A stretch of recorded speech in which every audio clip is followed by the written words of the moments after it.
Mana Qarshi shahar Amir Temur mahallasida biza.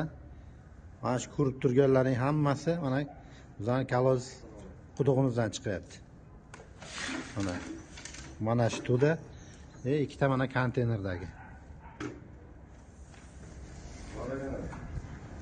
Barcha mas'ullar bu videoni ko'rib turgan barcha mas'ullardan iltimos qilardikki,